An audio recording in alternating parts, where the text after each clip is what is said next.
Alhamdulillah. Baru sekali ini kita belusukan di sini saya sendiri nih Pak. Benar. Dari dulu cuma melintas-lintas saja lewat depan radar itu, tapi nggak pernah yang arah ke sini. Tapi dengan izin Allah, lagi-lagi wasilah ngopi Pak. Alhamdulillah. Oh di sini ada masjid juga, baru sadar begitu, baru paham. Oh ternyata di pinggir rel ini ada jalan lebar juga, baru paham Pak. Alhamdulillah. Dengan ngopi kita bisa bersilaturahmi, dan kita ucapkan jazakumullah khairan katsira kepada pengurus yang memfasilitasi kita untuk bisa mengadakan ngopi chapter Kemiling. Untuk saat ini, Wai Halim, gitu ya, Mas Sandra, Kedaton, masuk dalam chapter Kemiling sementara ini. Kecuali antum sudah punya anggota 50 tetap, nah itu silahkan buka chapter sendiri nanti. Begitu, gitu, Bang. Sepakat? Ah ya, sudah. Silahkan kumpulkan 50, kita buka chapter sendiri untuk Kedaton sekitar. Baik, sekalian bukan Allah Subhanahu wa taala, pada malam hari ini kita coba membahas surat Maryam ayat 59. A'udzubillahi minasyaitonir rajim. Fa khallafa min ba'dihim khalfun adaa'us shalat wattaba'us syahawat fasawfa yalqawna ghayya. Maka akan datang setelah mereka suatu generasi yang buruk, khalfun ya. Yang generasi buruk ini kata Allah memiliki dua sifat. Yang pertama adalah adha'us shalah, yang mereka meremehkan urusan salat. Yang kedua wattaba'us syahawat, yang memperturutkan hawa nafsu. Yang pertama, generasi yang buruk, maksudnya itu bagaimana? Jadi, kalau kita lihat kepada penafsiran-penafsiran yang ada, yaitu munculnya al-auladul asrar ba'da al-auladil abrar. Munculnya generasi-generasi yang buruk yang sebelumnya itulah generasi yang baik. Bapak ibunya, kakek neneknya itu taat kepada Allah Subhanahu wa taala. Tapi setelah itu muncul generasi ini, generasi yang buruk ini, yang mereka cirinya itu ada dua. Kita dikatakan generasi buruk manakala kita memiliki dua sifat, dua ciri. Yang pertama adalah adha'us shalah, meremehkan urusan salat. Meremehkan di sini kita buka pendapat salah seorang tabi'in, Sa'id bin Musayyib. Beliau mengatakan apa? Laisa makna adha'u tarakuha bil kulliyah. Bukan yang dimaksud Allah meremehkan salat ini adalah apa? Meninggalkan salat sama sekali, bukan itu. Walakin akharuha an awqatiha. Tapi yang dimaksud di sini adalah meremehkan salat adalah mengakhirkan salat dari waktu yang sudah ditetapkan. Itu sudah dikatakan generasi buruk, Pak. Salat tapi waktunya tidak tepat. Salat tapi di akhir waktu. Tidaklah salat zuhur, melainkan salat zuhurnya ketika waktu asar akan tiba. Pernah Pak mengalami kondisi begitu Pak? Tidak akan salat asar, melainkan asarnya ketika waktu maghrib akan tiba. Terus seperti itu. Nah, kalau kita masih seperti itu, maka kita masih digolongkan oleh Allah Subhanahu wa taala dengan generasi yang buruk. Seperti itu. Nah, orang-orang yang seperti ini masuk dalam daftar fawailul lil musallin alladzina hum an salatihim sahun. Maka wail itu adalah wadin fi jahannam, sebuah lembah yang ada di neraka jahannam. Lau suyirat jibalu dunya, jika gunung-gunung di dunia ini dimasukkan ke dalam lembah wail, ladzabatu min syiddati harihi, maka gunung-gunung itu akan hancur lebur Pak, tidak kuat menahan panasnya ya neraka atau api yang ada dalam neraka wail ini. Ini diperuntukkan kepada siapa? Bukan orang yang enggak sholat, kepada orang yang sholat tapi pelaksanaannya diakhirkan. Maka jangan salah membaca firman Allah, faqimus shalah Inna sholata kanat 'alal mu'minina kitabam mauquta. Maka dirikanlah salat, sesungguhnya salat itu hukumnya wajib dan memiliki waktu yang sudah ditetapkan. Jadi bacaannya apa, Pak? Mauquta. Biasanya ada di situ, biasanya itu. Mauquta, waktunya sudah ditetapkan, bukan mau kita. Nah, kalau mau kita, nah, suka-sukalah sana sholatnya, waktunya kan begitu. Jadi mauqut itu waktunya sudah ditetapkan. Bahkan ketika kita membahas tentang seseorang yang dalam sebuah perjalanan, dia dalam kondisi berhadas, misalnya dia mimpi basah, Pak, ketika naik bis, gitu ya, nggak mungkin dia perintahkan, berhenti waktu subuh, saya mau mandi dulu mau sholat, sulit, Pak. Yang ada malah dimarah banyak orang kan, gitu kan. Maka dalam kondisi dia tidak mendapatkan air, bagaimana? Maka salatlah dengan kondisi saat itu yang dia lakukan. Misalnya dia hanya mendapatkan debu, ya sudah, bertayamumlah. Jangan sampai gara-gara junub tidak mendapatkan air, kita sholatnya kita akhirkan, itu nggak boleh, Pak. Maka perintah Allah apa? Fattaqullaha mastata'tum. Bertakwalah kamu kepada Allah semampu kalian. Kalau kalian sudah mencari air nggak ada, ya sudah tayamum. Tayamum pun juga bukan sebagaimana sahabat Ammar bin Yasir yang beliau pahami tayamum itu sebagai memandi, Pak. Mandi kan harus meratakan air, berarti harus meratakan debu. Maka beliau tabur debu di lantai, beliau berguling-guling. Nah, itu bukan seperti itu. Tayamum itu ya sebagaimana tayamum sholat. Cukup kita tepukkan tangan kita ke permukaan tanah, kita usap muka 1 kali saja dan tangan 1 kali. Jangan diusek-usek, Pak. Cuma 1 kali saja. Nah, itu.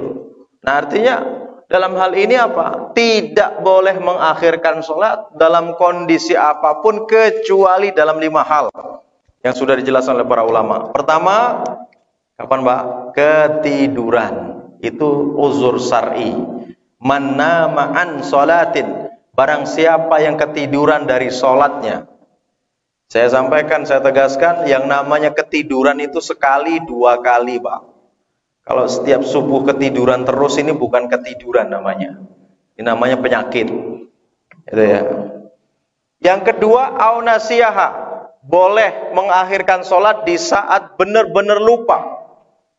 Di saat itu, di siang itu, Pak, jam 10 terjadi misalnya kecelakaan keluarga. Antum harus nyusul, ngurusi ya keluarga antum yang sedang mengalami musibah itu ke rumah sakit.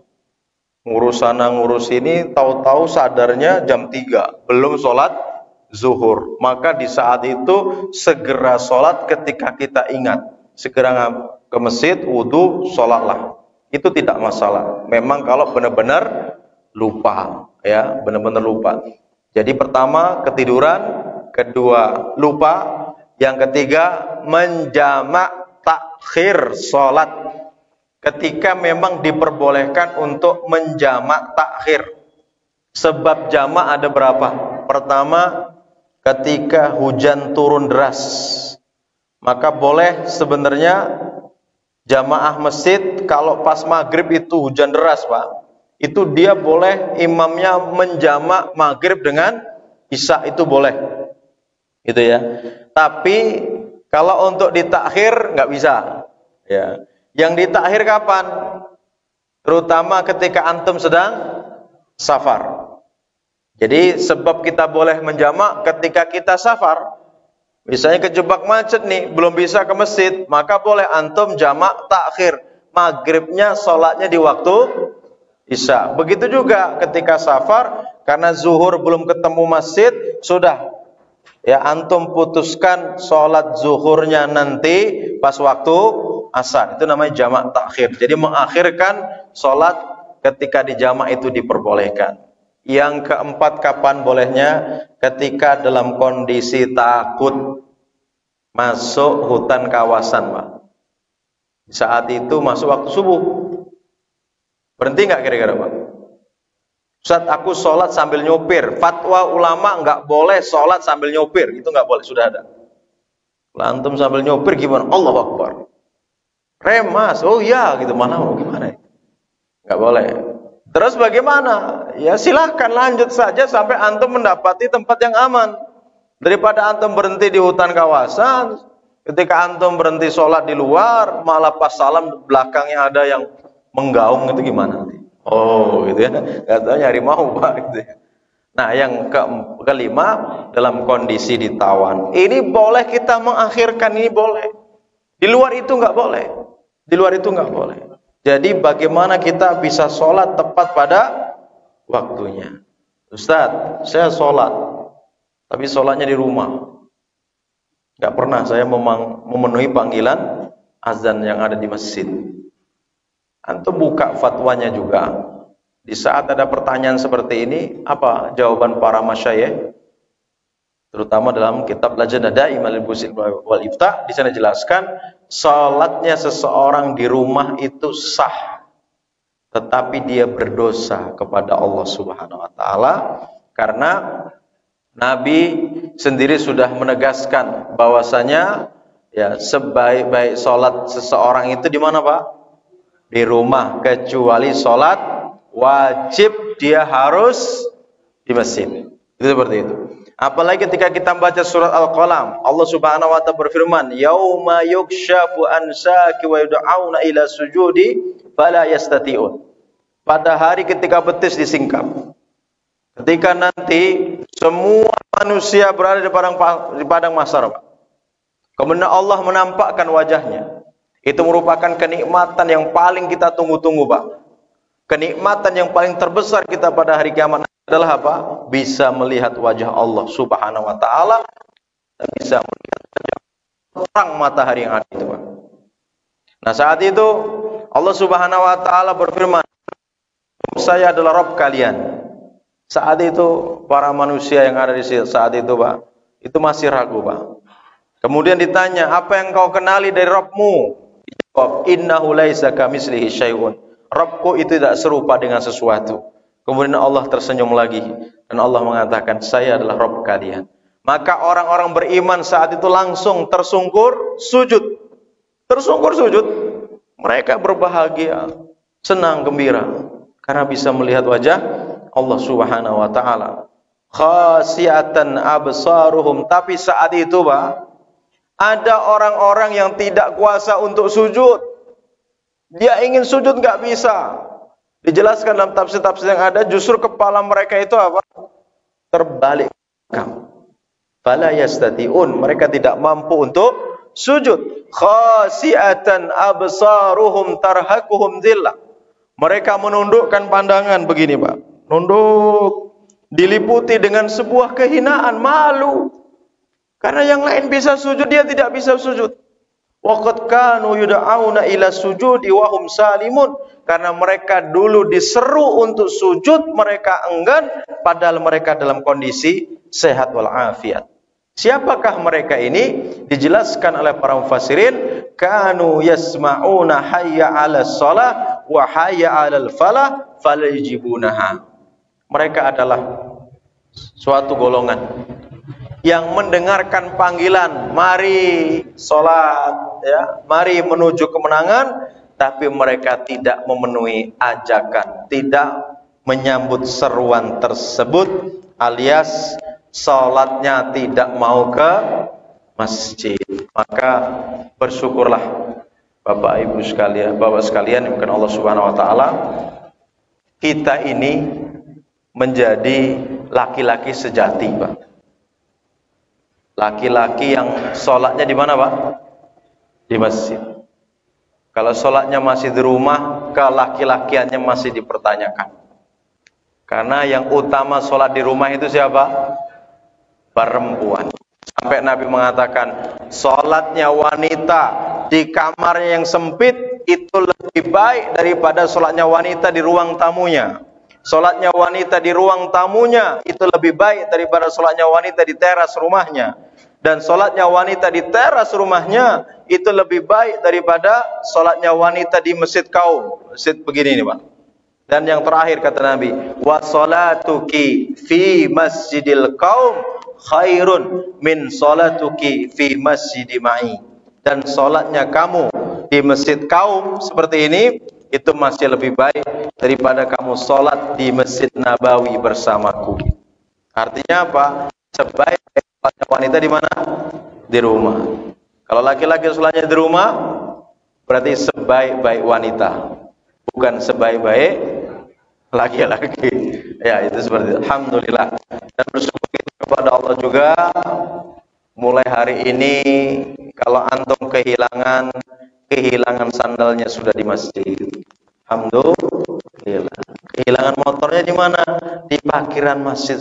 Alhamdulillah. Bukan di parkiran penginapan remeng-remeng. Alhamdulillah. Ini yang harus kita bersyukur kepada Allah. Dan ternyata Bapak sekalian, perkara sholat di masjid ini bukan perkara fisik yang kuat, bukan. Karena kita amati itu, yang datang ke masjid itu bukan para atlet, bukan yang badannya kedot-kedot, bukan yang nggak mau ganti itu, bukan. Ya, bukan yang fisiknya kuat-kuat, bukan. Dan ternyata yang saya lihat justru para manula, manusia lanjut usia, yang sudah agak-agak bau, Pak. Bukan tanah, Pak, bau fresh care dan minyak angin, gitu kan. Sudah tahu berarti orang tua, gitu kan.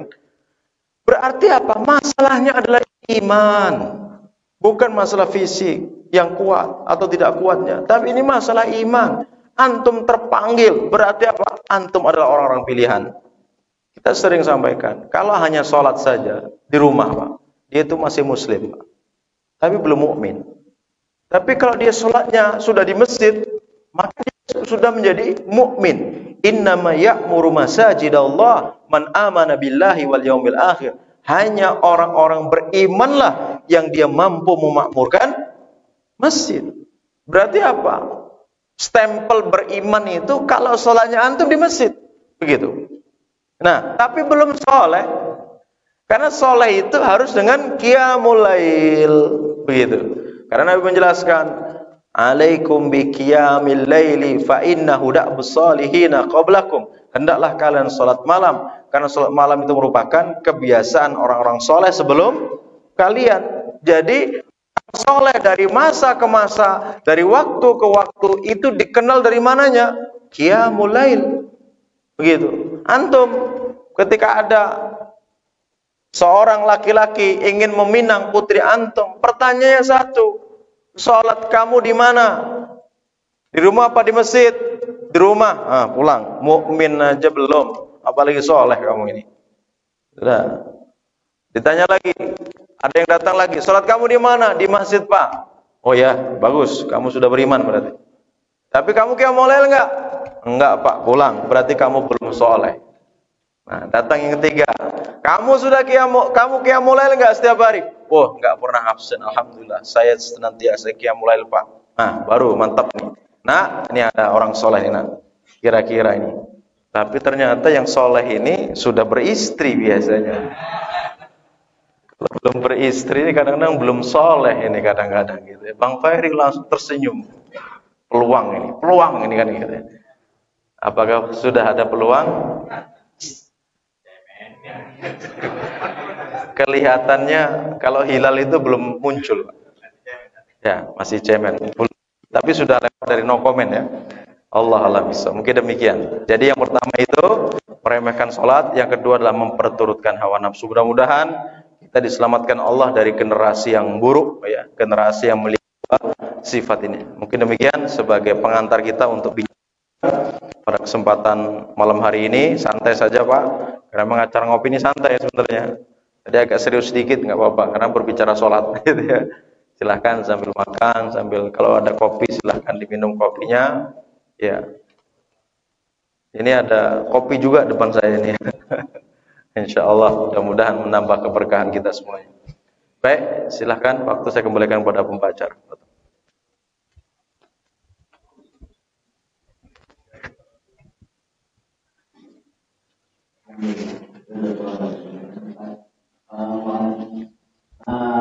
Sesi lainnya, sesi tanya jawab dari jamaah hadir atau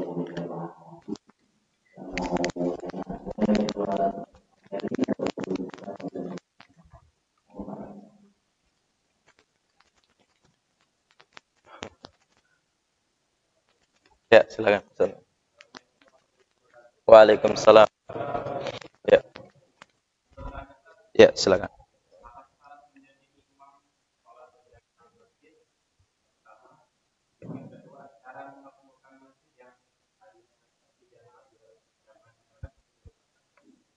Baik, bismillah, salatu wassalamu ala rasulillah. Syarat menjadi imam sebagaimana disampaikan oleh Nabi, ya ummul qaum aqra'uhum li kitabillah. Hendaklah yang menjadi imam bagi suatu kaum adalah yang aqra'. Aqra' asal kata qara'a yaqra'u. Ya. Aqra' berarti orang yang paling banyak hafalan Qur'annya. Orang yang paling banyak hafalannya itu masuk dalam nominasi yang pertama. Kalau nominasi ini sama, ada dua orang yang sama-sama hafal 30 juz, maka yang kedua yang paling bertakwa. Jadi, oh, ternyata sama-sama lulusan pesantren yang sama. Gimana? Yang ketiga, yang duluan hijrahnya. Teman ini prestasinya sama, ya sudah. Berarti yang keempat, yang paling, jadi nominasi paling tua itu nominasi kalau ya, begitu ya. Kalau sama-sama, ya usah. Ini susah jawabnya. Kalau boleh nih, saya yang buat nih, kalau boleh, saya yang memutuskan dari kedua orang ini mana yang istrinya dua. Yang istrinya lebih dari satu, nah dialah yang berhak jadi imam. Satu istri saja bisa, dua istri juga bisa. Berarti yang dua istri itu tetap lebih utama daripada yang satu istri. Dua istri bisa dijinakkan, apalagi cuma satu, begitu ya. Gitu bang. Nah artinya kalau kita ingin kembali kepada sunnah, jadi yang akan masuk dalam nominasi imam, kriteria imam adalah yang paling banyak hafal Qur'annya. Itu seperti itu.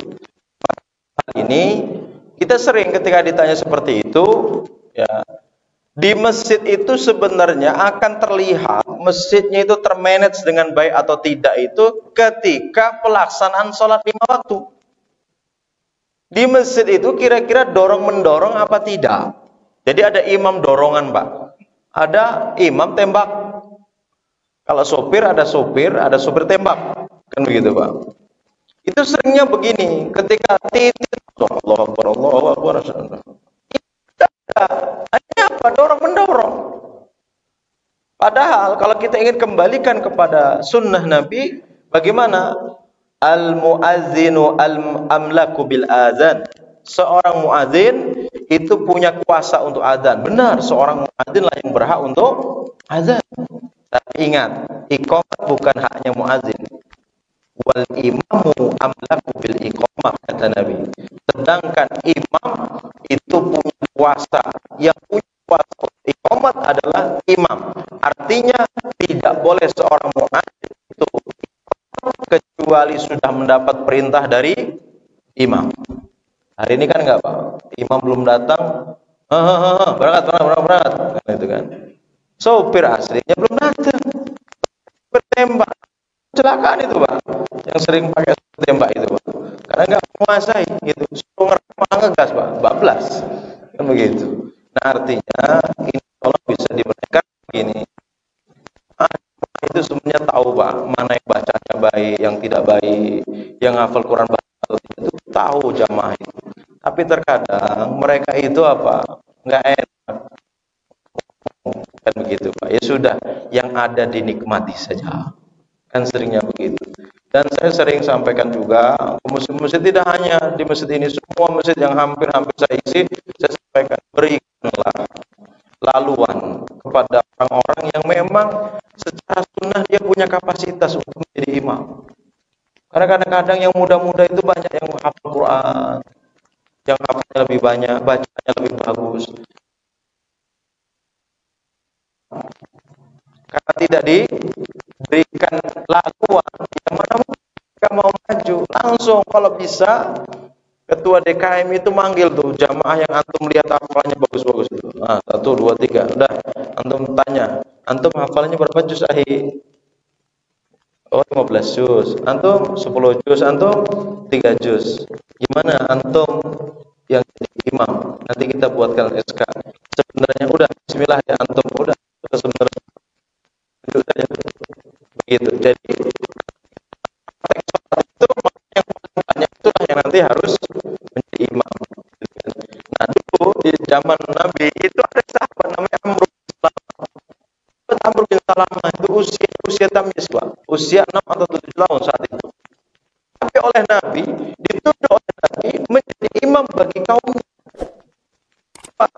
Sahabat Amr yang usianya baru 6 atau 7 tahun ditunjuk menjadi imam bagi kaumnya karena beliau di kaumnya adalah orang yang paling banyak hafalan Al-Qur'an.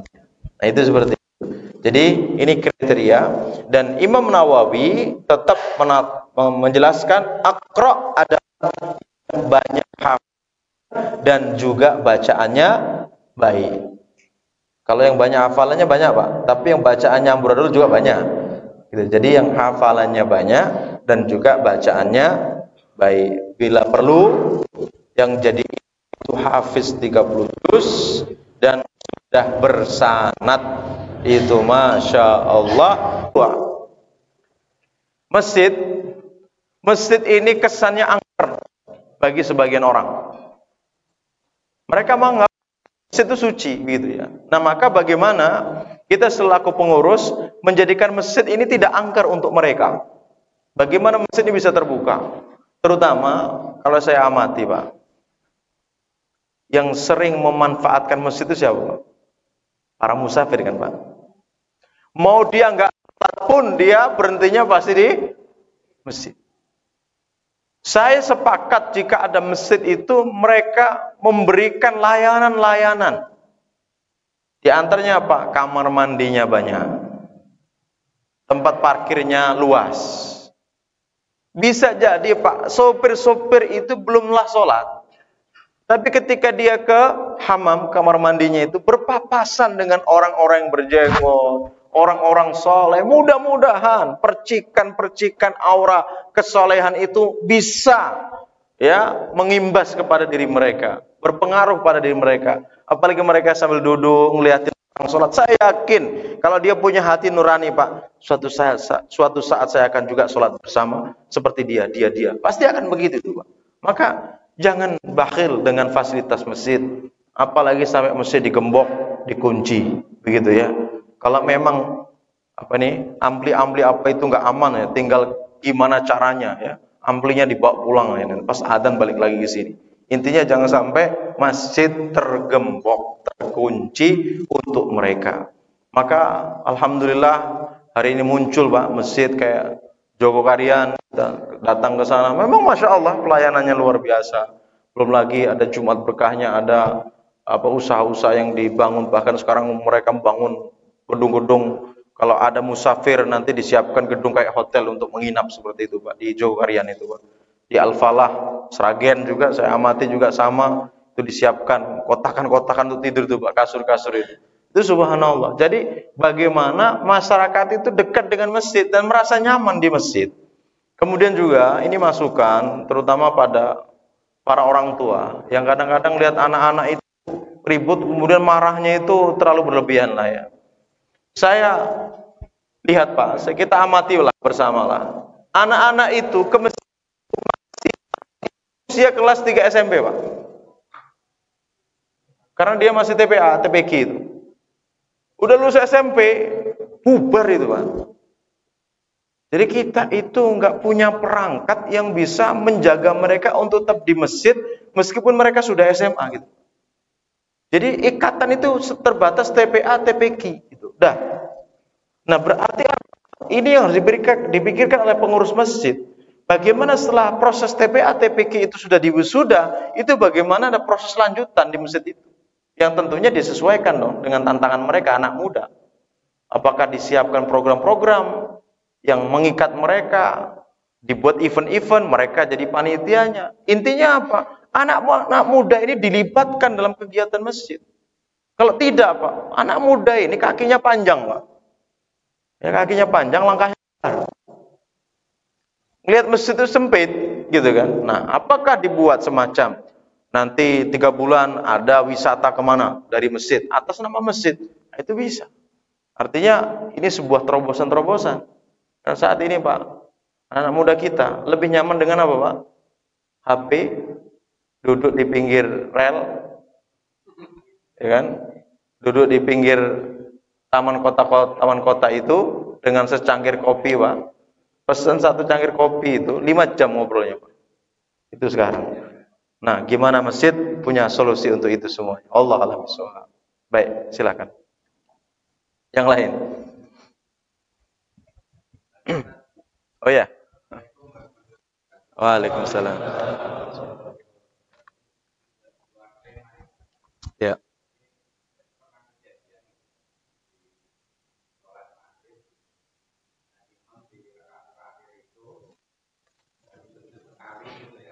Salam. Tasawuf.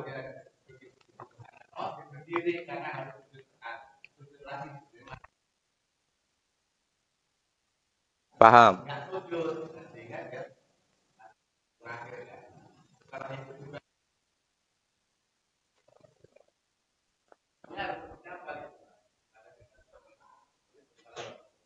Baik, bismillah, salatu wassalamu rasulillah.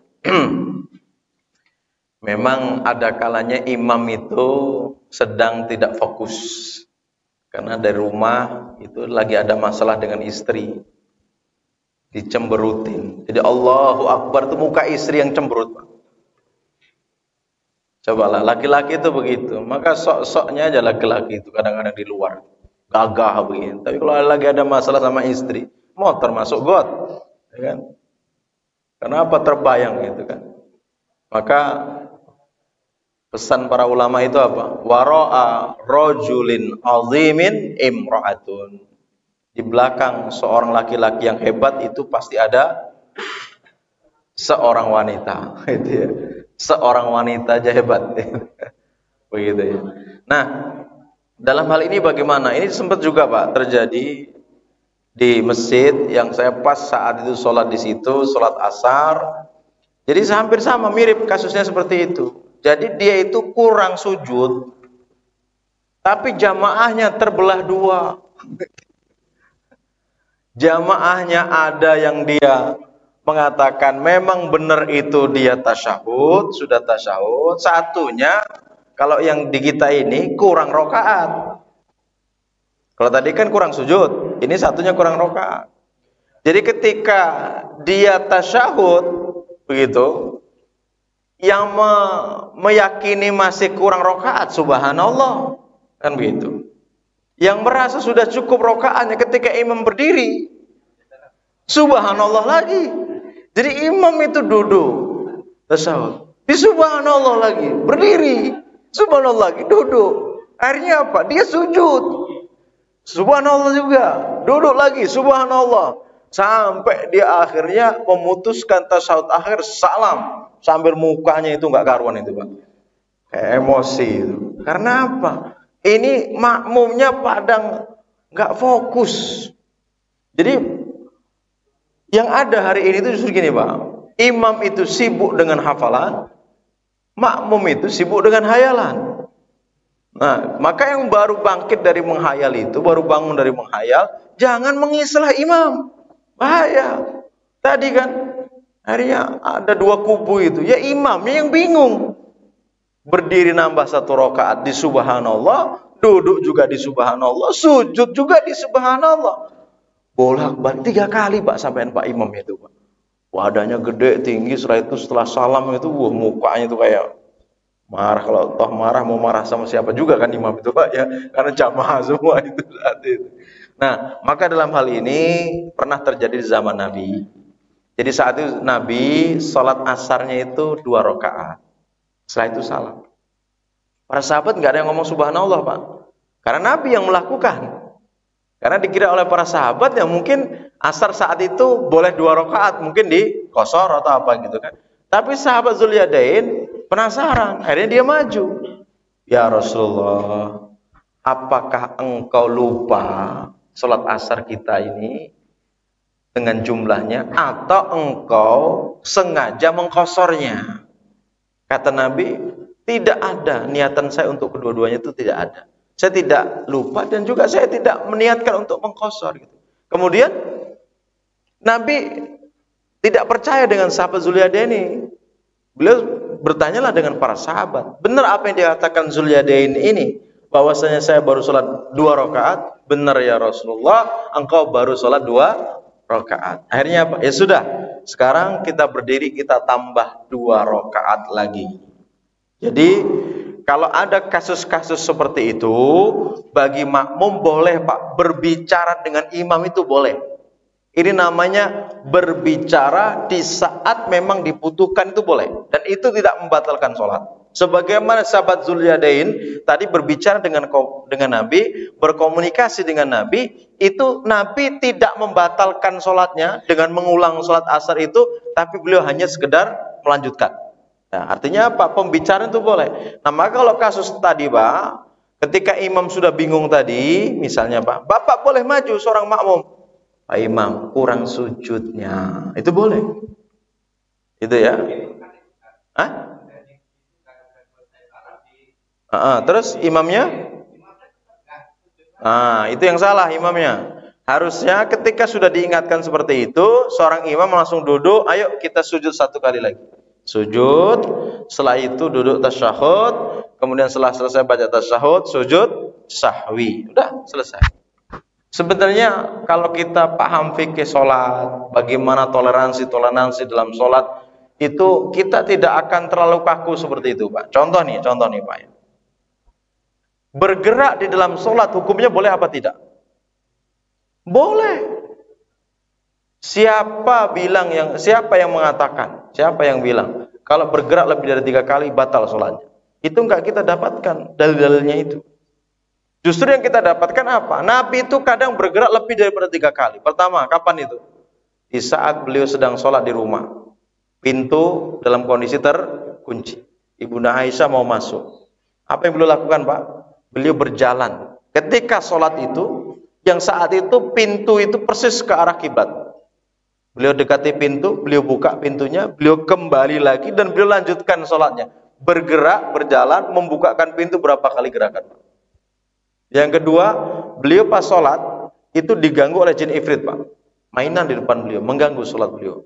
Beliau langsung dekati, beliau banting, beliau cekik itu lehernya. Di dalam sholat, beliau tidak memutus sholat beliau. Karena kerasnya beliau mencekik lehernya itu sampai lidahnya itu keluar.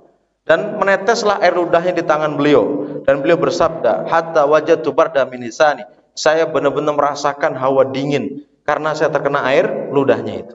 Dan saat itu beliau ingin mengikat jin ini di salah satu tiang Masjid Nabawi. Tapi beliau teringat dengan doanya Nabi Sulaiman, Rabbighfirli wa habli mulkan la yanbaghi li ahadin min ba'di. Ya Rabb, ampunilah dosaku, anugerahkanlah kepadaku sebuah kekuasaan yang setelahku tidak ada yang menandinginya, yaitu bisa menundukkan bangsa jin. Akhirnya beliau lepaskan ini, beliau lanjutkan sholatnya. Pengennya beliau Pak, kalau itu bukan kekuasaan Nabi Sulaiman, pengennya jin ini diikat di salah satu tiang Masjid Nabawi. Nanti ketika para sahabat datang bisa melihat, oh kamu tuh jin ifrit itu ya. Maka dalam hal ini ada sebuah hukum. Di antara pertama, boleh bergerak di saat dibutuhkan. Imam Mujahid sholatnya bawa pisau Pak. Ketika ada jin yang ganggu beliau Pak, beliau cabut pisaunya, tusukkan, sut gitu. Setelah itu langsung lari, gedebuk, udah. Setelah itu nggak pernah diganggu lagi. Ya, jadi kalau ketemu hantu tuh begitu Pak. Ini malah lari, ini malah kencing Pak. Datang nih Pak, deketin, tonjok gitu Pak. Ya gitu ya. Kalau antum nggak bari nonjok, minimal apa? Kumandangkan azan. Kata Nabi, idza ja'al ghilan fabadiru bil adzan. Kalau kamu didatangi hantu, maka segera kumandangkan azan. Kalau diazani Pak, hantu itu pasti kabur Pak.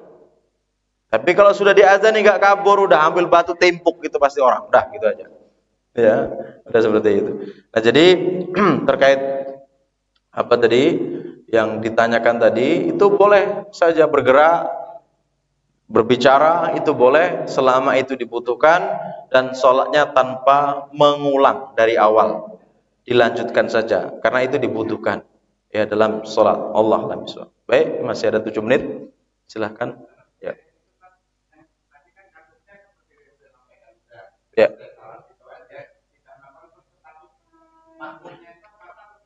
Kalau imam tidak mau, maka makmum nanti melakukan sendiri-sendiri. Tidak mengulang, cukup sujudnya saja. Jadi ketika imam sudah diberitahu tapi tetap dia tidak mau melakukan itu, maka sebagai seorang makmum silahkan untuk melakukan sujud masing-masing. Tadi sujud, setelah itu tasyahud, duduk sujud sahwi, baru salam. Itu seperti itu. Betul. Waalaikumsalam.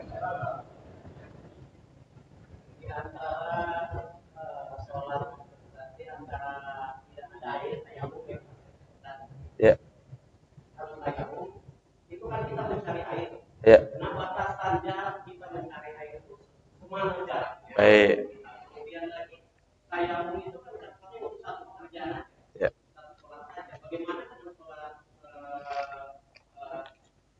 sunatnya gitu? Apa yang dijadikan dengan sholat wajibnya? Baik. Bismillah. Salatu wassalamu ala Rasulillah.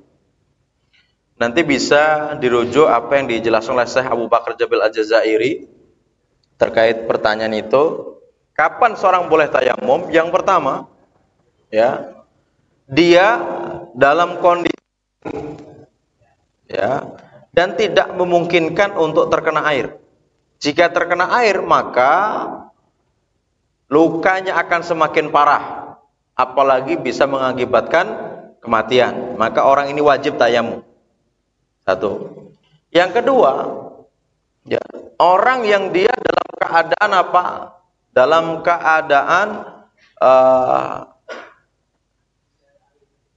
keadaan ada air, seperti pendaki gunung itu, Pak.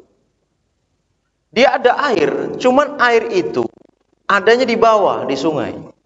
Tapi terlihat, tapi sungai itu di jurang. Kalau dia harus turun menelusuri itu akan mengakibatkan bisa terjatuh, mati dan sebagainya. Maka orang seperti ini meskipun dia tetap boleh untuk tayamum. Jadi artinya begini, Pak, tidak boleh ada istilah begini, oh harus pakai air. Padahal di sungai itu berkumpul harimau semua. Ya, kalau antum dekat maka boleh dalam hal itu untuk tayamum. Yang ketiga, boleh tayamum itu setelah mencarinya dengan sungguh-sungguh. Misalnya antum buka keran masjid tuh, nggak ada air, itu nggak boleh langsung udah bismillah tayamum, nggak boleh. Bersungguh-sungguh itu apa? Sampai antum bertanya minimal tetangga-tetangga masjid, ada air nggak Pak, Bu? Ada air mau wudu, numpang wudu. Ketika antum tetangga masjid jawabnya tidak ada, ya sudah, berarti antum boleh untuk tayamum. Ini kan enggak, kadang-kadang keran masjid enggak ada air, udah tayamum, bismillah, itu enggak boleh. Itu seperti itu. Dan dalam kondisi-kondisi tertentu, kapan kita bisa tayamum, boleh tayamum, ya terutama ketika kita naik kendaraan umum, enggak mungkin. Ketika kita misalnya naik bis yang enggak ada air wudunya kan gitu kan, gimana kita mau wudu kan gitu kan. Nah, sedangkan kalau nunggu bis itu berhenti, itu biasa bisa jam 7 pagi atau jam 8 pagi. Karena bis-bis itu, Pak, kalau masuk waktu subuh, itu justru kenceng-kencengnya mereka itu. Apalagi memang treknya itu antara Lampung, Solo, Lampung, Jogja, Lampung, Surabaya. Itu target mereka. Jam 7 itu sudah harus keluar dari Jakarta. Kalau masih di Jakarta, udah kiamat itu. Pasti akan macet yang luar biasa. Jadi itu boleh seorang untuk tayamum. Ya, kondisinya seperti itu. Gitu, Pak ya. Yang lain? Pak, ya. Ya. 5 menit lagi, Pak. Waalaikumsalam. Orang mukmin itu kok diistimewakan oleh Allah Subhanahu wa taala. Di dalam surat apa itu saya bertanya. Bahkan orang mukmin itu dibeli oleh Allah ibaratnya dengan surga. Itunya. Jadi apa orang mukmin itu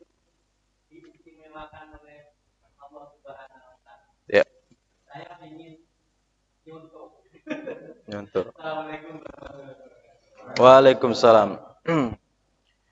Baik.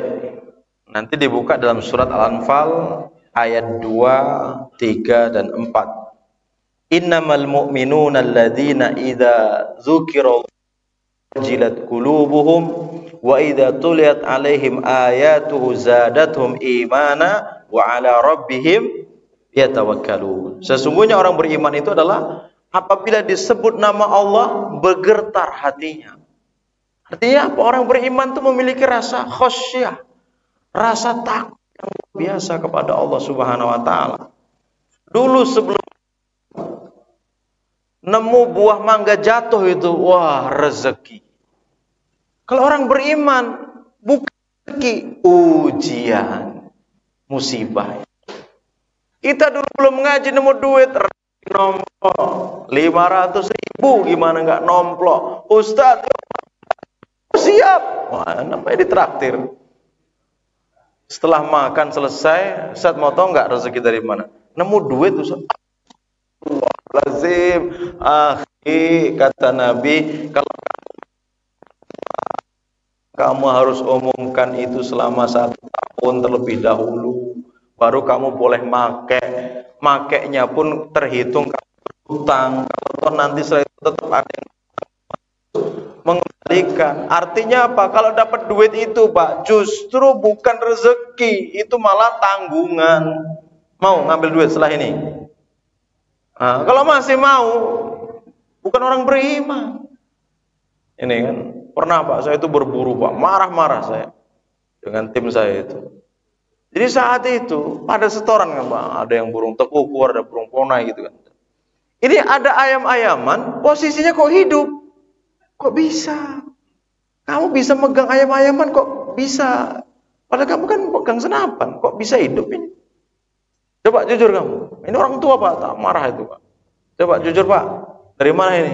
Iya Ustaz, tadi dijerat orang, kena itu kan. Saya ambil gitu. Antum kembalikan nih ayam-ayaman itu, dijeratannya itu. Itu bukan hak antum, nggak boleh itu. Ya Ustaz, ya Ustaz. Setelah itu takut semua sama saya.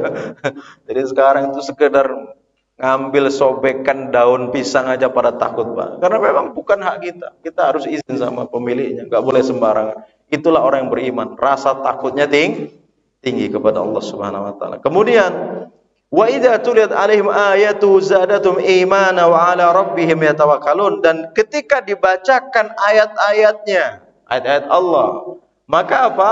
Zadatum imana, maka imannya itu bertambah. Coba, kalau kita dibacakan Al-Quran, gimana Pak? Ngefek nggak kira-kira Pak? Hati tenang apa tidak? Hati akan tenang. Antum orang beriman itu Pak berarti. Tapi dibacakan Al-Quran, imamnya baca panjang dikit, sudah berdaham, jika tidak dibutuhkan itu bisa membatalkan sholat. Ingat, termasuk berpura-pura batuk-batuk ketika tidak dibutuhkan dalam antum batuknya itu. Berpura-pura batuk-batuk ngasih kode imam itu termasuk gerakan yang dimakruhkan, bahkan bisa membatalkan sholat kita. Karena ada orang beriman tuh semakin panjang bacaan Quran harusnya semakin senang. Ini enggak. Imamnya, waduh salah lagi ini. Kenapa imam ini yang jadi imam? Aduh, repot pasti lama. Kalau antum masih begitu Pak, masih jauh dari kata iman, beriman. Maka ada seseorang yang dikisahkan oleh Ustaz tadi itu ya. Seorang anak muda, dia hafiz Quran 30 juz. Makmumnya itu orang tua, kakek-kakek, udah fisiknya udah lemah. Ya, senantiasa setelah selesai, Ustaz, kalau bisa bacaannya lebih panjang lagi, Ustaz. Ustaznya bengong, dia sendiri yang baca, udah pegelinu Pak. Dia seorang, ini makmum ini orangnya tua, fisiknya lemah. Terus Ustaznya sampai bilang, kira-kira rahasia Bapak apa ya kok bisa berlama-lama dengan bacaan Quran kami? Kami saja nggak begitu loh Pak. Apa jawaban si Bapak ini? Ya nggak tahu Ustaz, pokoknya saya itu mengimani bacaan Al-Quran. Itu adalah kalamullah. Bisa jadilah, kata Bapak tadi, hati-hati dia ngomong. Ya bisa jadi mungkin orang-orang yang nggak betah dengan bacaan panjang Ustadz itu, bisa jadi mereka itu belum mengimani Al-Quran. Kalau saya sholatnya dengan iman, insya Allah bukan dengan bacaan. Dan banyak imam-imam itu iman. Beda Pak, kalau dengan bacaan beda Pak, dengan iman. Kayak orang tua kita dulu Pak, doanya nggak panjang-panjang Pak. Orang-orang tua kita nggak pandai itu berdoa. Doanya pun kadang-kadang nggak fasih-fasih amat. Kalah dengan ustaz-ustaz sekarang yang panjang kali lebar itu Pak. Tapi kenapa doa-doa orang tua kita dikabulkan Pak? Sama Allah. Nah orang-orang sekarang Pak, bukan yakin, tapi apa? Yakin dapat amplop banyak. Ah itulah masalahnya. Wa ala rabbihim yatawakkalun, dan mereka hanya bertawakalnya kepada Allah. Orang beriman bersandarnya hanya kepada Allah, bergantungnya hanya kepada Allah. Maka antum yang ikut ngopi-ngopi ini, ya baik dari chapter Miling, Wehui, Karanganyar, ya kalau masih melewati jembatan masih membunyikan klakson, itu berarti antum belum mukmin. Masa bersandar sama jembatan? Ya, ada apa dengan jembatan? Kenapa harus meminta perlindungan dengan jembatan? Apalagi kalau misalnya mancing di sungai yang agak angker, keluar kata-kata Mbah, Simbah, udah antum berarti nggak tawakal sama Allah. Bersandarnya bukan kepada Allah Subhanahu Wa Taala, itu ya. Apalagi mancing, jangan dilangkai itu apanya? Stick apa namanya? Jorannya itu. Nanti kamu nggak dapat. Nah ini sandarnya sama siapa? Bersandar kok melangkai apa? Kaitannya ikan dengan joran yang dilangkahi? Kan nggak ada, kan gitu kan? Ada lagi, Ustadz, saya ceraikan istri saya. Loh kenapa? Kan baru bulan kemarin nikah. Jari kelingkingku bengkong. Ini, sangat mungkin saya nggak punya anak. Kata siapa? Kata terapis. Langsung saya bilang, apa kaitannya jari kelingking dengan kamu? Nggak ada.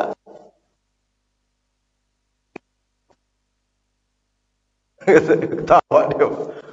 Udah, kalau bisa rujuk kembali. Jangan sembarangan kamu putus anak. Nggak taunya benar Pak. Dia nikah sama yang kedua udah punya anak. Kan nggak ada kaitannya jari kelingking bengkok sama punya nggak punya anak. Kadang-kadang terlalu mendahului ketetapan Allah Subhanahu. Alladzina yuqimuna sholat, yang mereka menegakkan sholat. Berarti dia orang beriman adalah yang menegakkan sholat. Wa mimma razaqnahum yunfiqun, mereka yang berinfak ya dengan apa yang Allah rezekikan kepada mereka.